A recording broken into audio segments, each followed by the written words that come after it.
ನೀವು ನೋಡ್ತಾ ಇದ್ರ ಬಿಬಿಸಿ ನ್ಯೂಸ್, ನಾನು ಸ್ವಾಗತ. ಹಾಸನ ಜಿಲ್ಲೆಯ ದಿನದ ಪ್ರಮುಖ ಸುದ್ದಿಗಳ ಕ್ವಿಕ್ ರೌಂಡ್ ಆಫ್ ನಲ್ಲಿ ಮೊದಲನೇದಾಗಿ ಹೆಡ್ಲೈನ್ಸ್. ಹಾಸನ ಜಿಲ್ಲೆಯಲ್ಲಿ ಮುಂದುವರೆದ ಹಾರ್ಟ್ ಅಟ್ಯಾಕ್ ಸರಣಿ, ಜಿಲ್ಲೆಯಲ್ಲಿ ಮತ್ತೆ ಇಬ್ಬರು ಹೃದಯಾಘಾತಕ್ಕೆ ಬಲಿ. ಸಿಎಂ ಬದಲಾವಣೆ ವಿಚಾರ ನಮ್ಮ ಹೈಕಮಾಂಡ್ ಇದೆ, ಅವರು ತೀರ್ಮಾನ ಮಾಡ್ತಾರೆ. ಸಿಎಂ ಬದಲಾವಣೆ ಬಗ್ಗೆ ಮಾತನಾಡಲು ಅಶೋಕ್ ಯಾರು, ಇಂಧನ ಸಚಿವ ಕೆಜೆ ಜಾರ್ಜ್ ತಿರುಗೇಟು. ಹಾಸನದಲ್ಲಿ ಇಂಧನ ಇಲಾಖೆ ಪ್ರಗತಿ ಪರಿಶೀಲನಾ ಸಭೆ, ಹಾಸನದ ಕೃಷ್ಣನಗರದ ಪವರ್ ಪ್ರಾಬ್ಲಮ್ ತೆರೆದಿಟ್ಟ ಶಾಸಕ ಸ್ವರೂಪ್ ಪ್ರಕಾಶ್, ಅಧಿಕಾರಿಗಳಿಗೆ ಇಂಧನ ಸಚಿವ ಕೆಜೆ ಜಾರ್ಜ್ ತರಾಟೆ. ಹಾಸನ ಜಿಲ್ಲೆಯಲ್ಲಿ ದಿನದಿಂದ ದಿನಕ್ಕೆ ಹೆಚ್ಚುತ್ತಿರೋ ಕ್ರೈಮ್ ರೇಟ್, ಹಾಸನ ಜಿಲ್ಲಾ ಪೊಲೀಸ್ ವರಿಷ್ಠಾಧಿಕಾರಿಗಳ ಕಾರ್ಯವೈಖರಿಗೆ ಜಿಲ್ಲೆಯ ಜನರಿಂದ ತೀವ್ರ ಖಂಡನೆ. ಹಾಸನದ ಮಲ್ನಾಡು ಕಾಲೇಜಿನಲ್ಲಿ ಕಂಪ್ಯೂಟರಿಂಗ್ ತಂತ್ರಜ್ಞಾನಗಳು ಮತ್ತು ಡಾಟಾ ಸಂವಹನದ ಅಂತಾರಾಷ್ಟ್ರೀಯ ಸಮ್ಮೇಳನ ಉದ್ಘಾಟನೆ. ಸಕಲೇಶಪುರದಲ್ಲಿ ಅಕ್ರಮ ಗೋಮಾಂಸ ಸಾಗಾಟ ಜಾಲ ಪತ್ತೆ, ಹಿಂದೂ ಹಿತರಕ್ಷಣಾ ವೇದಿಕೆ ಕಾರ್ಯಕರ್ತರಿಂದ ದಾಳಿ. 10 ಬೀದಿ ನಾಯಿಗಳಿಂದ ದಾಳಿ, 6 ಕುರಿಗಳ ಸಾವು, ಲಕ್ಷಾಂತರ ರು ನಷ್ಟ.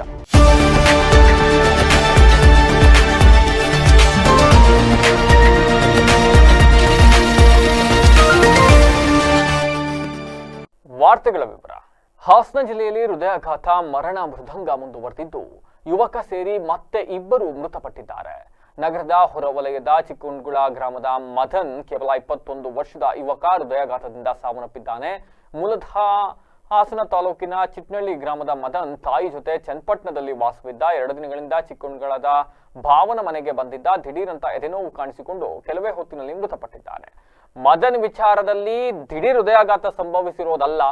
ಮದನ್ ಕಾಲೇಜು ಇವೆಲ್ಲವನ್ನ ಬಿಟ್ಟು 21 ವರ್ಷಕ್ಕೆ ಆತ ಕುಡಿತದ ಚಟಕ್ಕೆ ಬಲಿಯಾಗಿ ಹೋಗಿದ್ದ. ಕಳೆದ 2 ದಿನಗಳಿಂದ ಮನೆಗೆ ಹೋಗದೆ ಭಾವನ್ ಮನೆಗೆ ಹೋಗ್ತೀನಿ ಅಂತ ಹೇಳಿ ಹೋಗಿದ್ದವನು 2 ದಿವಸದಿಂದ ಊಟ ಮಾಡದೆ ಕಂಠಪೂರ್ತಿ ಕುಡ್ಕೊಂಡು ಓಡಾಡ್ತಾ ಇದ್ದನಂತೆ. ಪರಿಣಾಮವಾಗಿ ಎದೆನೋವು ಕಾಣಿಸ್ಕೊಂಡಿದೆ. ಎದೆನೋವು ಕಾಣಿಸ್ಕೊಂಡು ಮನೆಗೆ ಬರ್ಬೇಕಾದ್ರೆ, ಬೈಕ್ ನಲ್ಲಿ ಬರ್ಬೇಕಾದ್ರೆ ಎದೆನೋವು ಕಾಣಿಸ್ಕೊಂಡು ಅಲ್ಲೇ ಎದೆನೋವು ಅಂತ ಕೆಳಗಡೆ ಬಿದ್ದಿದ್ದಾನೆ. ಆಂಬ್ಯುಲೆನ್ಸ್ಗೆ ಫೋನ್ ಮಾಡಿದ್ದಾರೆ. ಆಂಬ್ಯುಲೆನ್ಸ್ ಅಲ್ಲಿ ಕರ್ಕೊಂಡು ಹೋಗುವಷ್ಟರಲ್ಲಿ ಸಾವನ್ನಪ್ಪಿದ್ದಾನೆ. ದಿಢೀರ್ ಹೃದಯಾಘಾತ ಅಲ್ಲ, ಆತನೇ ತಂದುಕೊಂಡಿರ್ತಕ್ಕಂಥ ಹೃದಯಾಘಾತ ಇದು.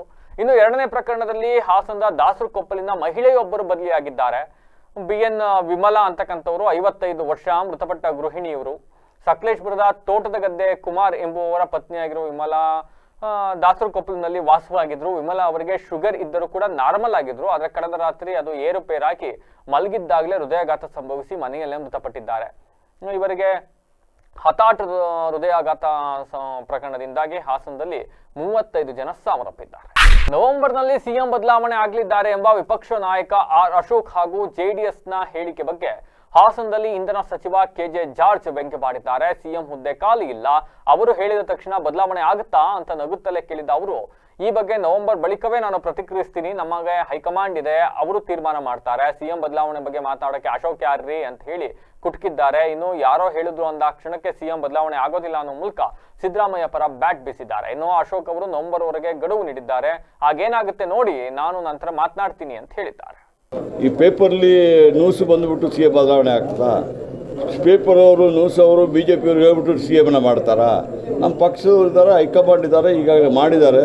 ಅವರು CM ಆಗಿದ್ದಾರೆ. ಈಗ ಅಲ್ಲಿ ಏನು ಖಾಲಿ ಇಲ್ಲ ತಾನೆ. ಹೇಳಿ ನೋಡ್ರಿ, ಅಶೋಕ್ ಅವ್ರದ್ದೆಲ್ಲ ವಿಚಾರದಲ್ಲಿ ನೀವು ನನ್ನ ಕೇಳಿದ್ರೆ ನಾನೇ ಅದು ಅವ್ರನ್ನೇ ಕೇಳಿ ನೋಡ್ರಿ. ನಾನು ಆಗ ಹೇಳಿದ್ದೀನಿ, ಅವ್ರು ಆ ಥರ ಹೇಳಿದ್ದಾರೆ.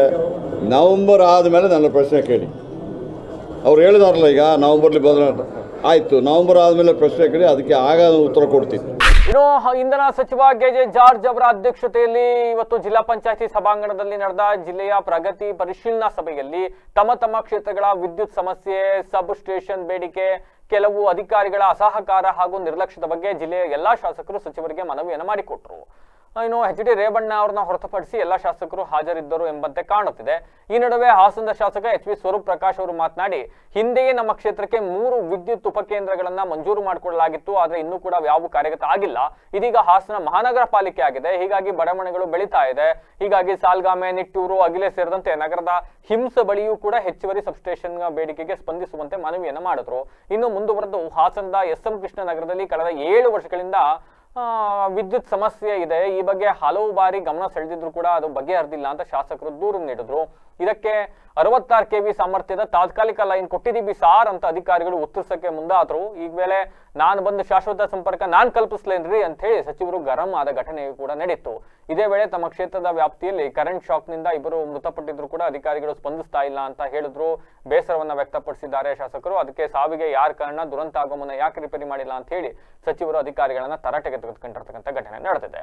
ಹಾಸನದ ಕೃಷ್ಣನಗರ ಬಡಾವಣೆಗೆ ಸಂಬಂಧಪಟ್ಟಂತೆ ನಾವು ಕೂಡ ನಮ್ಮಲ್ಲಿ ಒಮ್ಮೆ ಸುದ್ದಿ ಮಾಡಿದ್ವಿ, ನನಗೆ ನೆನಪಿದೆ. ಕರೆಂಟೇ ಇರಲಿಲ್ಲ 3-4 ದಿವಸ, ಜನ ಕತ್ಲಲ್ಲಿ ಜೀವನ ನಡೆಸಬೇಕಾದಂತ ಪರಿಸ್ಥಿತಿ ನಿರ್ಮಾಣವಾಗಿತ್ತು. ಹಾಸನದಲ್ಲಿ ಕೃಷ್ಣನಗರಕ್ಕೆ ಇರ್ತಕ್ಕಂಥ ಬೇಡಿಕೆ ಬೇರೆಲ್ಲೂ ಇಲ್ಲದೆ ಇರ್ತಕ್ಕಂಥ ಒಂದು ಸ್ಥಿತಿ ನಿರ್ಮಾಣ ಆಗೋಗಿತ್ತು ಒಂದು ಕಾಲಘಟ್ಟದಲ್ಲಿ. ಯಾಕೆ ಅಂತ ಅಂದ್ರೆ ಹೂಡಾಯಿಂದ ನಿರ್ಮಾಣ ಮಾಡಿರ್ತಕ್ಕಂಥ ಸುಸಜ್ಜಿತ ಲೇಔಟ್ ಇದು, ಕರೆಂಟು, ನೀರು, ಅದು ಇದು ಮತ್ತೊಂದು ಚರಂಡಿ ವ್ಯವಸ್ಥೆ ಎಲ್ಲವೂ ಅತ್ಯಾಧುನಿಕ ಸೌಲಭ್ಯ, ಹೀಗೆಲ್ಲ ಬಹಳ ಚೆನ್ನಾಗಿದೆ ಅಂತ ಹೇಳಿ ಅಲ್ಲಿಯ ನಿವೇಶನ ಕೊಂಡ್ಕೊಳ್ಳೋಕೆ ಹರಸಾಹಸ ಪಡ್ಬೇಕಂದ್ರೆ ಮಧ್ಯಮ ವರ್ಗದವ್ರು, ನಮ್ಮಂಥವ್ರು ಬಹಳ ಹರಸಾಹಸ ಪಡ್ಬೇಕಾದಂತ ಸ್ಥಿತಿ ನಿರ್ಮಾಣ ಆಗಿತ್ತು. ಬಟ್ ಇವತ್ತು ಕೃಷ್ಣನಗರದ ಸ್ಥಿತಿಗತಿಗಳನ್ನ ನೀವು ನೋಡಕ್ ಹೋಗ್ಬಿಟ್ರೆ ಕನಿಷ್ಠ ಮೂಲಭೂತ ಸೌಕರ್ಯ ಇಲ್ದಲೆ ಬದುಕಬೇಕಾಗಿರ್ತಕ್ಕಂಥ ಅನಿವಾರ್ಯತೆ ನಿರ್ಮಾಣ ಆಗಿದೆ ಅಲ್ಲಿ ಮನೆ ಕಟ್ಕೊಂಡು ವಾಸ ಮಾಡ್ತಿರೋರಿಗೆ. ಮೈನ್ ಥಿಂಗ್ ವಿದ್ಯುತ್ ಸಮಸ್ಯೆ ಬಹಳ ತೊಂದರೆ ಕೊಡ್ತಾ ಇದೆ. ಹಾಗಾಗಿ ಇವತ್ತು ಶಾಸಕರು ಗಮನಕ್ಕೆ ತಂದಿದ್ದಾರೆ, ಸಚಿವರು ಕೂಡ ಗಮನವನ್ನ ಹರಿಸಿದ್ದಾರೆ, ಅಧಿಕಾರಿಗಳಿಗೆ ಈ ಬಗ್ಗೆ ತರಾಟೆಗೆ ತೆಗೆದುಕೊಂಡಿದ್ದಾರೆ. ಇನ್ನಾದ್ರೂ ಕೃಷ್ಣನಗರದ ವಿದ್ಯುತ್ ಸಮಸ್ಯೆ ಸರಿ ಆಗುತ್ತಾ ಅನ್ನೋದನ್ನ ಕಾದು ನೋಡ್ಬೇಕಾಗತ್ತೆ. ಅದೇ ರೀತಿ ಸರ್ ಹಾಸನಲ್ಲಿ ಎಸ್ ಎಂ ಕೃಷ್ಣನಗರ ಅಂತ ಹಿಂದೆ ಹೂಡಾಯಿತ ಮಾಡಿರುವಂತಲ್ಲಿ 7 ವರ್ಷ ಆಗಿದೆ ಸರ್. ಇನ್ನು ಟೆಂಪ್ರರಿ ಲೈನ್ ಅಲ್ಲಿ ಇದ್ದಾರೆ, ಅದು ಟವರ್ ಆಗ್ತಿದೆ ಅಂತ ಹೇಳ್ತಾರೆ, ಬಟ್ ಇನ್ನು ಕಂಪ್ಲೀಟ್ ಆಗಿಲ್ಲ ಸರ್. 7 ವರ್ಷದಿಂದ ಬಹಳಷ್ಟು ಸಮಸ್ಯೆ ಅನುಭವಿಸ್ತಾರೆ.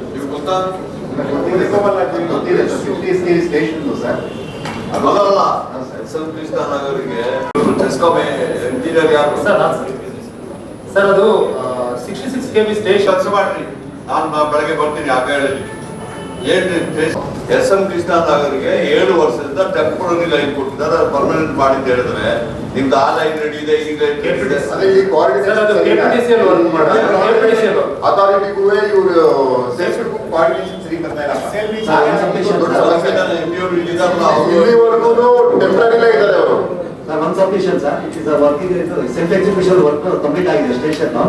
ಹಾಸನ ಜಿಲ್ಲೆಯಲ್ಲಿ ದಿನದಿಂದ ದಿನಕ್ಕೆ ಅಪರಾಧ ಪ್ರಕರಣಗಳ ಸಂಖ್ಯೆ ಗಣನೀಯವಾಗಿ ಏರಿಕೆ ಆಗುತ್ತಲೇ ಇದ್ದು ಅದನ್ನ ನಿಯಂತ್ರಿಸುವಲ್ಲಿ ಜಿಲ್ಲಾ ಪೊಲೀಸ್ ವರಿಷ್ಠಾಧಿಕಾರಿ ಮಹಮ್ಮದ್ ಸುಜೀತಾ ಅವರು ಸಂಪೂರ್ಣವಾಗಿ ವಿಫಲರಾಗಿದ್ದಾರೆ ಅಂತ ಹೇಳಿ ಹಾಸನ ಜಿಲ್ಲೆಯ ಜನತೆ ಸೇರಿದಂತೆ ರಾಜಕೀಯ ಪ್ರತಿನಿಧಿಗಳು, ಶಾಸಕರುಗಳು ಬಹಿರಂಗವಾಗಿ ಅಸಮಾಧಾನವನ್ನು ಹೊರಹಾಕ್ತಾ ಇದ್ದಾರೆ.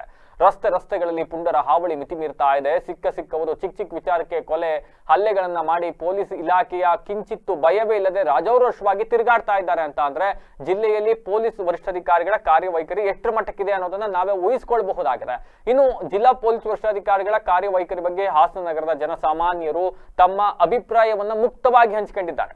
ಹಾಸನ ಜಿಲ್ಲೆಯ ಯಾಕಿದನ್ನು ಹೇಳಿದೆ ಅಂತ ಅಂದ್ರೆ ಜನಸಾಮಾನ್ಯರು ಅಂತ ಯಾಕೆ ಹೇಳ್ತಾ ಇದ್ದೀನಿ ಅಂತ ಅಂದ್ರೆ HD ರೇವಣ್ಣ ಅವರು ಕೂಡ ಈ ಒಂದು 15 ದಿವಸಗಳ ಹಿಂದೆ ಮಹಮ್ಮದ್ ಸುಜೀತಾ ಅವರು ಒಂದು ಪಕ್ಷದ ಏಜೆಂಟ್ ಅಂತ ಕೆಲಸ ಮಾಡ್ತಾ ಇದ್ದಾರೆ, ಹಾಸನದಲ್ಲಿ ಲಾ ಅಂಡ್ ಆರ್ಡರ್ ಸಂಪೂರ್ಣವಾಗಿ ಹಾಳಾಗೋಗ್ಬಿಟ್ಟಿದೆ ಅಂತ ಹೇಳಿ ರೇವಣ್ಣ ಅವರು, ಸ್ವರೂಪ್ ಪ್ರಕಾಶ್ ಎಲ್ಲ ಆರೋಪ ಮಾಡಿದ್ರು.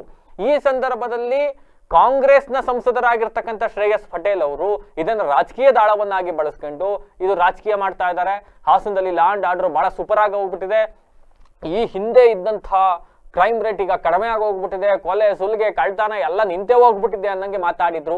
ಅದಕ್ಕೆ ಹೇಳ್ತಾ ಇದ್ದೀನಿ, ಜನಸಾಮಾನ್ಯರು, ನಾಗರಿಕರು, ಯಾವುದೋ ಪಕ್ಷದ ಮುಖಂಡರುಗಳು ಮಾತಾಡಿಲ್ಲ, ಯಾವುದೋ ಸಂಘಟನೆಯ ಲೀಡರ್ಗಳು ಮಾತಾಡಿಲ್ಲ, ಹಾಸನದ ಸಾಮಾನ್ಯ ಜನ ಮಾತಾಡ್ತಾ ಇದ್ದಾರೆ. ಸಾಮಾನ್ಯ ಜನರು ಮುಕ್ತವಾಗಿ ತಮ್ಮ ಅಭಿಪ್ರಾಯವನ್ನ BBC ವಾಹಿನಿ ಜೊತೆ ಹಂಚಿಕೊಂಡಿದ್ದಾರೆ. ಹಾಸನ ಜಿಲ್ಲೆಯಲ್ಲಿ ಮಹಿಳೆಯರ ಮಕ್ಕಳಿಗೆ ರಕ್ಷಣೆ ಇಲ್ಲದಂತಾಗೋಗಿದೆ. ಹಾಡುವಾಗಲೇ ರಸ್ತೆಗಳಲ್ಲಿ ಸರಗಳ್ತನ ಆಗುತ್ತೆ, ಒಡೆದಾಟ, ಬಡಿದಾಟ, ಪುಂಡ್ರ ಹಾವಳಿ ಹೆಚ್ಚಾಗಿ ಹೋಗಿದೆ. ನಿರಂತರವಾಗಿ ಮನೆಗಳತನ ಪ್ರಕರಣಗಳು ವರದಿ ಆಗ್ತಲೇ ಇದ್ದಾವೆ. ಮನೆಯಿಂದ ಹೊರಬರಕ್ಕೆ ಎದುರ್ಕೋಬೇಕಾದ ಸ್ಥಿತಿ ನಿರ್ಮಾಣ ಆಗಿದೆ. ಸಾರ್, ಈ ಹಿಂದೆ ಹಾಸನ ಜಿಲ್ಲೆಗೆ ಸಾಕಷ್ಟು ಜಿಲ್ಲಾ ಪೊಲೀಸ್ ವರಿಷ್ಠಾಧಿಕಾರಿಗಳು ಬಂದು ಹೋಗಿದ್ರು, ಆದ್ರೆ ಈ SP ಅವರು ಬಂದ ಮೇಲೆ ಅಪರಾಧ ಪ್ರಕರಣಗಳು ಹೆಚ್ಚಾಗ್ತಾ ಇದ್ದಾವೆ. ಕೂಡಲೇ ಇವ್ರನ್ನ ವರ್ಗಾವಣೆ ಮಾಡ್ಬಿಟ್ಟು ಜಿಲ್ಲೆಗೆ ಯಾರು ಖಡಕ್ ಪೊಲೀಸ್ ವರಿಷ್ಠಾಧಿಕಾರಿಗಳು ಒಬ್ಬರನ್ನ ನೇಮಿಸಬೇಕು ಅಂತ ಜನ ಒತ್ತಾಯಿಸ್ತಾ ಇದ್ದಾರೆ. ಹಾಗಿದ್ರೆ ಜನಗಳು ಏನ್ ಮಾತಾಡಿದ್ದಾರೆ ಹಾಸನ ಜನ ನೋಡಿ. ಈಗ ಅಲ್ಲಿ ಹೋಗಿ ಮರ್ಡ್ರ್ ಮಾಡಿ ಹೋಗ್ತಾರೆ. ಇದ್ದಕ್ಕಿದ್ದಂಗೆ ಎಷ್ಟು ಮರ್ಡ್ರ್ಗಳು ಇಲ್ಲಿ ಚನ್ನಪಟ್ಟಣ ನಡೆದು, ಮಂತಿನ KDB ಸರ್ಕಲಲ್ಲಿ ನಡೆದು ಹೋಗ್ತಾರೆ. ಅವ್ರು ಸರ್ಕಾರ 3 ದಿವಸಕ್ಕೆ ಮಂತ್ ಮೇಲೆ ಬರ್ತಾರೆ. ಅವ್ರಿಗೇನು, ಇವ್ರು ಮಾಮೂಲಿ ಬರುತ್ತೆ ಅಲ್ಲ, ಮಲ್ ಕೂತ್ಕೊಂಡು ಚಾಪೆ ಹೊಚ್ಚಿಗೆ ಇದು ಎಂತ ರಗ್ಗೊಚ್ಚಿಗೆ ಮನಗಿದ್ದಾರೆ, ಡ್ಯೂಟಿ ಮಾಡ್ತಾಯಿದ್ದಾರೆ. ಒಳ್ಳೆ IP ಅವ್ರಿಗೆ ಕಾರು, ಒಳ್ಳೆ ಬೆಂಗಳೂರಲ್ಲಿ ಊಟ ಎಲ್ಲದು. ಆದರೆ ಜನಸಾಮಾನ್ಯರ ಕಷ್ಟ ಏನು, ಮುಂದೆ ಅರ್ತ್ಕೊಂಡು ಅವರು ಮುಂದೆ ಕಾನೂನು ಕ್ರಮ ಕೈಗೊಳ್ಬೇಕು ಅಂತ ನಾನು ಇಲ್ಲಿ ಕೇಳ್ಕೊತೀನಿ ಸರ್. SP ಮೇಡಮ್ಗೆ ಹೇಳೋದು ಇಷ್ಟೇ, ಎಲ್ಲ ಜನಗಳಿಗೂ ಇಷ್ಟೇ ಸೇಫ್ಟಿ ಮಾಡಿಕೊಡಿ. ಈಗ ಹೋಗೋ ಬರೋ ಹೆಣ್ಮಕ್ಳು ಅರ್ಧ ರಾತ್ರಿಯಲ್ಲಿ ಓಡಾಡೋ ಹೆಣ್ಮಕ್ಳು, ಕೆಲಸಕ್ಕೆ ಹೋಗೋ ಬರೋ ಹೆಣ್ಮಕ್ಳು ಇರ್ತಾರೆ, ಹೋಯ್ತಾ ಬರ್ತಾ ವಯಸ್ಸಾದವ್ರು ಓಡಾಡ್ತಿರ್ತಾರೆ. ಅವ್ರ ಕುತ್ತಿಗೆ ಕೈ ಹಾಕಿ ಚೈನ್ ಕಿತ್ಕೊಳ್ಳೋವಷ್ಟು ಬಿಟ್ಕೊಡ್ಬೇಡಿ. ಬಿಟ್ಕೊಟ್ರೆ ನಾವು ಬಂದು ಕಂಪ್ಲೇಂಟ್ ಮಾಡೋದು ನಿಮಗೂ ಒಂದು ಕೆಲಸ. ಇವತ್ತಿನ ಕಾಲದಲ್ಲಿ ಮಕ್ಳಿಗೆ ಮರಿಗೆ ಹೋಗೋ ಬರೋರಿಗೆ ಮಕ್ಕಳನ್ನೂ ಹೊತ್ಕೊಂಡು ಹೋಗೋದು ಮಾಡೋದು ಎಲ್ಲ ಮಾಡ್ತಾಯಿದ್ದಾರೆ. ನೀಟಾಗಿ ಅವ್ರ ಕೆಲಸನ ಅವ್ರು ಕ್ಲೀನಾಗಿ ಮಾಡ್ಕೊಂಡು ಹೋಗ್ಲಿ ಅಂತ ನಾವು ಕೇಳ್ತೀವಿ. ಇತ್ತೀಚೆಗೆ ಜಾಸ್ತಿ ಆಗ್ತಿದೆ. ಈಗ ಮೊನ್ನೆನೇ ನಮ್ಮ ನೋಡ್ದಂಗೆ ಇಲ್ಲಿ ಲಕ್ಷ್ಮೀಪುರ ಬಡಾವಣೆ ಹತ್ರ ಬೆಳಗಿನ ಜಾವದಲ್ಲಿ ಇದು ಮಾಡಿದ್ದಾರೆ, ಅಟ್ಯಾಕ್ ಮಾಡಿದ್ದಾರೆ ಕಾರ್ ಮೇಲೆ. ಹಿಂಗೆ ಮತ್ತು ವೀಲಿಂಗ್ಗಳೆಲ್ಲ 80 ಫೀಟ್ ರೋಡ್ ಆಗಲಿ ರಿಂಗ್ ರೋಡ್ಗಳಲ್ಲಿ ವೀಲಿಂಗ್ ಅವಳಿ ಜಾಸ್ತಿ ಆಗಿದೆ. ಇದಕ್ಕೆ ಸೂಕ್ತ ಕ್ರಮ ತಗೋಬೇಕು. ಜಿಲ್ಲಾ ಪೊಲೀಸ್ ವ್ಯವಸ್ಥೆ ಯಾಕೆ ಇನ್ನೂ ಕಣ್ಮುಚ್ಚೆ ಕುಳಿತಿದೆ ಅಂತ ಗೊತ್ತಾಗ್ತಿಲ್ಲ. ಎಲ್ಲಿ ನೋಡಿದರೂ ದರೋಡೆಗಳು, ಕಳ್ಳತನಗಳು ಜಾಸ್ತಿ ಆಗ್ತಿದೆ. SP ಮೇಡಮ್ ಅವರು ಆದಷ್ಟು ಸೂಕ್ತ ಕ್ರಮ ತಗೋಬೇಕು. ಎಲ್ಲ ಕಡೆ ಬೀಟ್ ಪೊಲೀಸ್ನ ಹಾಕಬೇಕು ನೈಟು. ಮತ್ತು ಬ್ಯಾರಿಕೇಡ್ಗಳು ಅಷ್ಟೇ, ರೋಡ್ಗಳಲ್ಲಿ ಅಲ್ಲಲ್ಲೇ ಬಿದ್ದಿದ್ದಾವೆ ಕೆಲವು ಕಡೆ. ಆ ಬ್ಯಾರಿಕೇಡ್ಗಳನ್ನ ಒಂದೊಂದು ಸೈಡಿಗೂ ಎತ್ತಿಡ ಅಂತ ವ್ಯವಸ್ಥೆ ಆಗಿಲ್ಲ ಸರ್. ಇಲ್ಲ ಅನುಕೂಲ ಇಲ್ಲ, ಸೆಕ್ಯೂರಿಟಿ ಇಲ್ಲ. ಭಾಳ ಹೆಂಗಸು ಮಕ್ಕಳಿಗೆಲ್ಲ ಭಾಳ ಕಷ್ಟ. ಒಳ್ಳೆ SP ಬರಬೇಕು. ಇಲ್ಲಿ ಮುಂಚೆ SP ಇದ್ರೆಲ್ಲ ಅವರು ಒಳ್ಳೆ ಜನ ಇದ್ದರು, ಚೆನ್ನಾಗಿತ್ತು, ಎಲ್ಲ ವ್ಯವಹಾರ ನಡೀತಿತ್ತು. ಅವ್ರಿಗೆ ಹೋದ್ಮೇಲೆ ಭಾಳ ಅಡ್ಗತ್ತೋತು ಎಲ್ಲ ವ್ಯವಹಾರ ಇದು ಆಯಿತು. ಮತ್ತು ಹೆಣ್ಮಕ್ಳಿಗೆ ಹೋಗೋರಿಗೆ ಬರೋರಿಗೆ ತೊಂದರೆ. ಹೆಣ್ಮಕ್ಳಿಗೆ ರಾತ್ರಿ ಹೋಗೋದಂತೂ ಭಾಳ ತೊಂದರೆ. ಒಳಬರ್ ರೋಡಂತೂ ಭಾಳ ತೊಂದರೆ ಸರ್. ಒಳಬರ್ ರೋಡಲ್ಲಂತೂ ಭಾಳ ತೊಂದರೆ ಅಂದರೆ ಅಷ್ಟು ತೊಂದರೆ ಕೊಡ್ತಾವ್ರೆ. ಅಲ್ಲಿ ಸೆಕ್ಯೂರಿಟಿ ಚೆನ್ನಾಗಿ ಕೊಡಬೇಕು. ಹೆಣ್ಮಕ್ಳಿಗೆಲ್ಲ ಹೋಗ್ಬೇಕು. ಸಾರ್ವಜನಿಕರಿಗೆ SP ಮಾಡಿರೋದು ಅದಕ್ಕೆ, DC SP ಮಾಡಿರೋದು ಇನ್ನೇನಕ್ಕೆ, ಅದಕ್ಕಾಗೆ ಮಾಡಿರೋದು. SP ಅವರು ಚಿನ್ನ ಪದಕ ಕೊಟ್ಟವ್ರೆ, ಅವರು ಒಳ್ಳೆ ಕೆಲಸ ಮಾಡ್ಯಾರೆ ಅಂತ ಹೇಳಿ. ಆದರೆ ಇಲ್ಲಿ ನೋಡಿದ್ರೆ ನಮ್ಮ ಹಾಸನ ಸಿಟಿ ಒಳಗೆ ಎಲ್ಲರೂ ಬರೀ ಕಳಪೆ ಎಲ್ಲ ಥರ ಹುಡುಗಿರು ರಕ್ಷೋದು, ಅವ್ರು ರಕ್ಷೋದು, ಬರೀ ರೇಪು, ಕೊಲೆ, ಸುಲಿಗೆಗಳು. ಮತ್ತು ಪಾರ್ಕಲ್ಲಿ ಕೆಲವು ಹುಡುಗಿರನ್ನೂ ರೇಗಿಸ್ತಾ ಇದ್ದಾರೆ. ಅವು ನಾವು ದಿನನಿತ್ಯ ನೋಡ್ತಾ ಇರ್ತೀವಿ. ನಾವು ಸಾರ್ವಜನಿಕರಾಗಿ ಪ್ರತಿನಿತ್ಯ ಇಲ್ಲಿ ಸುಮ್ಮನೆ ತಿರುಗಾಡ್ಕೊಂಡು ಬರ್ತಾಯಿದ್ವಿ. ಇಲ್ಲೆಲ್ಲ ನೋಡ್ತಾಯಿದ್ವಿ, ಇಲ್ಲ ಆಗ್ತಾರ ಅತ್ಯಾಚಾರ ಎಲ್ಲ ನೋಡಿ ನಮ್ಮ ಕಣ್ಣು ನೋಡ್ದಂಗೆ ಹೋಗ್ತಾಯಿದ್ವಿ, ನೋಡ್ದಂಗೆ ಹೋಗ್ತಾಯಿದ್ವಿ. ಇಂಥ SP ಇರೋದು ಬೇಡ್ರಿ, ವರ್ಗಾವಣೆ ಮಾಡಿರಿ. ವರ್ಗಾವಣೆ ಆಗಿ ಬೇರೆ SP ಬಂದರೆ ನಮ್ಮ ಒಂದು ಒಳ್ಳೆ ಕೆಲಸ, ಒಂದು ಒಳ್ಳೊಳ್ಳೆ ಸ್ಟ್ರಿಕ್ಕಾದ SP ಬರಬೇಕು.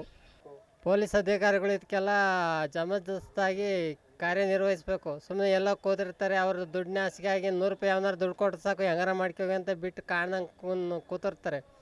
ಕಣ್ಣಿಂದ ನೋಡ್ತಾಯಿದ್ದೀವಿ ನಾವು. ಈ ಥರ ಸಮಸ್ಯೆಗಳಾಗಬಾರ್ದು. ಸಾರ್ವಜನಿಕರ ಸ್ಥಳಗಳಲ್ಲಿ ಅಥವಾ ಹಾಸನ ಸಿಟಿ ಒಳಗೆ ಎಲ್ಲೇ ಆಗಲಿ ಕೆಲವೊಂದು ಅಹಿತಕರ ಘಟನೆಗಳು ಕಣ್ಣಿಂದ ನೋಡ್ತಾಯಿದ್ವಿ. ಅವೆಲ್ಲನೂ ಸ್ಟ್ರಿಕ್ಟ್ ಮಾಡಬೇಕು. ಇವ್ರಿಗೆ ಕೊಡೋ ಸಂಬಳಗಿಂತ ತಿಂಗಳ ಗಿಂಬಳ ಬಂದರೆ ಸಾಕು, ಆರಾಮಾಗಿರ್ತಾರೆ, ಬೇರೆಯವ್ರದ್ದು ಏನಾರು ಆಗಲಿ. ಹಾಸನದ ಮಲೆನಾಡು ಇಂಜಿನಿಯರಿಂಗ್ ಕಾಲೇಜಿನ ಆವರಣದಲ್ಲಿ ಆಯೋಜಿಸಲಾಗಿದ್ದ ಕಂಪ್ಯೂಟರಿಂಗ್ ತಂತ್ರಜ್ಞಾನಗಳು ಮತ್ತು ಡೇಟಾ ಸಂವಹನದ ಅಂತಾರಾಷ್ಟ್ರೀಯ ಸಮ್ಮೇಳನವನ್ನು ಮಲೆನಾಡು ತಾಂತ್ರಿಕ ಶಿಕ್ಷಣ ಸಂಸ್ಥೆಯ ಪ್ರಧಾನ ಕಾರ್ಯದರ್ಶಿ ಜಗದೀಶ್ ಚೌಡೊಳ್ಳಿ ಅವರು ಉದ್ಘಾಟಿಸಿದರು. ನಂತರ ಮಾತನಾಡಿದ ಅವರು, ಡೇಟಾ ಸೈನ್ಸ್ ಮತ್ತು ಕಂಪ್ಯೂಟರ್ ಸೈನ್ಸ್ ಬಗ್ಗೆ ಪೂರಕ ಮಾಹಿತಿ ಪಡೆಯಲು ಸಮ್ಮೇಳನ ಬಹಳ ಉಪಯುಕ್ತವಾಗಿದೆ ಅಂತ ಹೇಳಿದರು.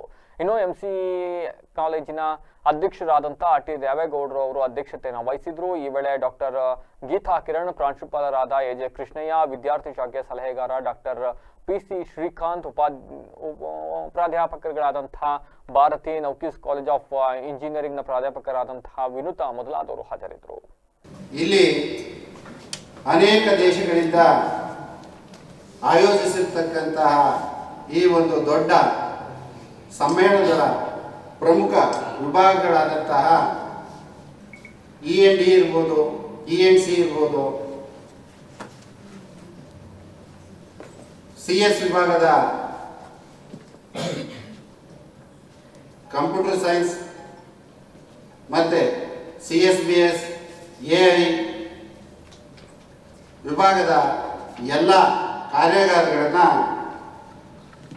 ಈ ಒಂದು ಸಮ್ಮೇಳನದ ಮುಖಾಂತರ ತಂದು ಡೇಟಾ ಸೈನ್ಸ್ ಮತ್ತು ಕಂಪ್ಯೂಟರ್ ಸೈನ್ಸ್ ವಿಭಾಗದಲ್ಲಿ ಯಾವ ಟೆಕ್ನಾಲಜಿಗಳನ್ನು ದೇಶಕ್ಕೆ ಕೊಡುಗೆಯಾಗಿ ನೀಡಬಹುದು, ಈ ಒಂದು ಕೊಡುಗೆಗಳು ಯಾವ ರೀತಿಯ ನಡೀತವೆ, ಈ ಒಂದು ಮಲೆನಾಡು ಕಾಲೇಜಿನ ವತಿಯಿಂದ ನಡೀತಾ ಇರ್ತಕ್ಕಂತಹ ಈ ಒಂದು ಸಮ್ಮೇಳನ 2025 and cover with my ideas per resolution. Thank you to be Sakleshpur ನಗರದ ಮಠಸಾಗರ ಗ್ರಾಮಕ್ಕೆ ಅಕ್ರಮವಾಗಿ ಗೋಮಾಂಸವನ್ನ ಸಾಗಿಸ್ತಾ ಇದ್ದ ಕಾರಿನ ಮೇಲೆ ಗುರುವಾರ ಹಿಂದೂ ಹಿತರಕ್ಷಣಾ ವೇದಿಕೆ ಕಾರ್ಯಕರ್ತರು ದಾಳಿಯನ್ನು ನಡೆಸಿದ್ದಾರೆ. ಗುರುವಾರ 8:30 ಸುಮಾರಿಗೆ ರಾಷ್ಟ್ರೀಯ ಹೆದ್ದಾರಿ 75ರಲ್ಲಿ ಬರ್ತಾ ಇದ್ದಂತ ಮಾರುತಿ 800 ಕಾರನ್ನ ಹಿಂಬಾಲಿಸಿದ ಕಾರ್ಯಕರ್ತರು ಪೊಲೀಸರಿಗೆ ಮಾಹಿತಿಯನ್ನು ನೀಡಿದ್ದಾರೆ. ಕೊಳ್ಳಳ್ಳಿ ಭಾಗದಿಂದ ಮಠಸಾಗರ ಕಡೆಗೆ ತಿರುಗಿದ ಕಾರನ್ನ ಹಿಂಬಾಲಿಸಿ ಮಠಸಾಗರ ಸಮೀಪ ತಡೆದು ನಿಲ್ಲಿಸಲಾಗಿದೆ. ಇನ್ನು ಕಾರನ್ನ ತಡೆಯುತ್ತಿದ್ದಂತೆ ಅದರಲ್ಲಿದ್ದ ವ್ಯಕ್ತಿಗಳು ಇಬ್ಬರು ಕೂಡ ಪರಾರಿಯಾಗಿ ಹೋಗ್ಬಿಟ್ಟಿದ್ದಾರೆ ಕಾರನ್ನ ಬಿಟ್ಟು. ಇನ್ನು ಕಾರಿನ ಹಿಂಬದಿಯನ್ನು ಪರಿಶೀಲಿಸಿದಾಗ 3 ಪ್ಲಾಸ್ಟಿಕ್ ಚೀಲದಲ್ಲಿ ಪ್ಯಾಕ್ ಮಾಡಲಾಗಿದ್ದ ಗೋಮಾಂಸ ಪತ್ತೆಯಾಗಿದೆ. ಇನ್ನು ಸಕಲೇಶಪುರ ನಗರ ಠಾಣೆಯ ಸಬ್ ಇನ್ಸ್ಪೆಕ್ಟರ್ ನೇತೃತ್ವದ ಪೊಲೀಸರ ತಂಡ ತಕ್ಷಣ ಸ್ಥಳಕ್ಕೆ ಆಗಮಿಸಿ ಕಾರನ್ನ ವಶಪಡಿಸಿಕೊಂಡಿದ್ದಾರೆ. ಈ ಸಂಬಂಧ ಪ್ರಕರಣ ದಾಖಲಿಸಿಕೊಂಡು ತನಿಖೆಯನ್ನು ಕೈಗೊಂಡಿದ್ದಾರೆ. ಬೀದಿ ನಾಯಿಗಳ ದಾಳಿಗೆ 4 ಕುರಿಗಳು ಸಾವನ್ನಪ್ಪಿದ್ದು 2 ಕುರಿ ಜೀವನ್ ಮರಣ ಹೋರಾಟ ನಡೆಸ್ತಾ ಇದ್ದು ಇದನ್ನೇ ನಂಬಿ ಜೀವನ ಸಾಗಿಸ್ತಾ ಇದ್ದ ಕೃಷಿ ಕುಟುಂಬ ಕಂಗಾಲಾಗಿ ಹೋಗಿದೆ. ಹಾಸನ ಜಿಲ್ಲೆಯ ಕಟ್ಟಾಯ ಹೋಬಳಿಯ ಶಂಕರಹಳ್ಳಿ ಪಂಚಾಯಿತಿಯ ಮಲ್ಲಪ್ಪನಹಳ್ಳಿ ಗ್ರಾಮದ ಕೃಷಿಕ ಕುಟುಂಬದ ರವಿಕುಮಾರ್ ಎಂಬುವವರ 7 ಕುರಿಗಳ ಮೇಲೆ 10ಕ್ಕೂ ಹೆಚ್ಚು ಬೀದಿ ನಾಯಿಗಳು ದಾಳಿಯನ್ನು ನಡೆಸಿದ್ದಾವೆ. 4 ಕುರಿಗಳು ಸ್ಥಳದಲ್ಲಿ ಸಾವನ್ನಪ್ಪಿದ್ದು 12 ಕುರಿಗಳು ಬದುಕೋದೇ ಇಲ್ಲ ಅಂತ ವೈದ್ಯರು ಕೂಡ ಹೇಳಿದ್ದಾರೆ. ಇದರಿಂದ ರವಿಕುಮಾರ್ ಅವರಿಗೆ ಸುಮಾರು 1.25 ಲಕ್ಷ ರು ನಷ್ಟವಾಗಿದೆ ಅಂತ ಅಂದಾಜಿಸಲಾಗಿದೆ. ಇನ್ನು ಸರ್ಕಾರ ನಮಗೆ ಸೂಕ್ತ ಪರಿಹಾರ ಕಲ್ಪಿಸಬೇಕು ಅಂತ ರವಿಕುಮಾರ್ ಆಗ್ರಹಿಸಿದ್ದಾರೆ. ಇದೀಗ ಮತ್ತೊಮ್ಮೆ ಹೆಡ್ಲೈನ್ಸ್. ಹಾಸನ ಜಿಲ್ಲೆಯಲ್ಲಿ ಮುಂದುವರೆದ ಹಾರ್ಟ್ ಅಟ್ಯಾಕ್ ಸರಣಿ. ಜಿಲ್ಲೆಯಲ್ಲಿ ಮತ್ತೆ 2 ಹೃದಯಾಘಾತಕ್ಕೆ ಬಲಿ. ಸಿಎಂ ಬದಲಾವಣೆ ವಿಚಾರ ನಮ್ಮ ಹೈಕಮಾಂಡ್ ಇದೆ, ಅವರು ತೀರ್ಮಾನ ಮಾಡ್ತಾರೆ. ಸಿಎಂ ಬದಲಾವಣೆ ಬಗ್ಗೆ ಮಾತನಾಡಲು ಅಶೋಕ್ ಯಾರು, ಇಂಧನ ಸಚಿವ ಕೆಜೆ ಜಾರ್ಜ್ ತಿರುಗೇಟು. ಹಾಸನದಲ್ಲಿ ಇಂಧನ ಇಲಾಖೆ ಪ್ರಗತಿ ಪರಿಶೀಲನಾ ಸಭೆ. ಹಾಸನದ ಕೃಷ್ಣನಗರದ ಪವರ್ ಪ್ರಾಬ್ಲಮ್ ತೆರೆದಿಟ್ಟ ಶಾಸಕ ಸ್ವರೂಪ್ರಕಾಶ್. ಅಧಿಕಾರಿಗಳಿಗೆ ಇಂಧನ ಸಚಿವ ಕೆಜೆ ಜಾರ್ಜ್ ತರಾಟೆ. ಹಾಸನ ಜಿಲ್ಲೆಯಲ್ಲಿ ದಿನದಿಂದ ದಿನಕ್ಕೆ ಹೆಚ್ಚುತ್ತಿರೋ ಕ್ರೈಮ್ ರೇಟ್. ಹಾಸನ ಜಿಲ್ಲಾ ಪೊಲೀಸ್ ವರಿಷ್ಠಾಧಿಕಾರಿಗಳ ಕಾರ್ಯವೈಖರಿಗೆ ಜಿಲ್ಲೆಯ ಜನರಿಂದ ತೀವ್ರ ಖಂಡನೆ. ಹಾಸನದ ಮಲ್ನಾಡು ಕಾಲೇಜಿನಲ್ಲಿ ಕಂಪ್ಯೂಟರಿಂಗ್ ತಂತ್ರಜ್ಞಾನಗಳು ಮತ್ತು ಡಾಟಾ ಸಂವಹನದ ಅಂತಾರಾಷ್ಟ್ರೀಯ ಸಮ್ಮೇಳನ ಉದ್ಘಾಟನೆ. ಸಕಲೇಶಪುರದಲ್ಲಿ ಅಕ್ರಮ ಗೋಮಾಂಸ ಸಾಗಾಟ ಜಾಲ ಪತ್ತೆ. ಹಿಂದೂ ಹಿತರಕ್ಷಣಾ ವೇದಿಕೆ ಕಾರ್ಯಕರ್ತರಿಂದ ದಾಳಿ. 10 ಬೀದಿ ನಾಯಿಗಳಿಂದ ದಾಳಿ, 6 ಕುರಿಗಳ ಸಾವು, ಲಕ್ಷಾಂತರ ರು ನಷ್ಟ. ಇದಾಗಿತ್ತು ನಾವು ವಿಶೇಷ. ನಿರಂತರ ಸುದ್ದಿಗಾಗಿ ನೋಡ್ತಾ ವಿವಿಸಿ ಟಿವಿ, ಸತ್ಯದ ಕಡೆ ನಮ್ಮ ನಡೆ.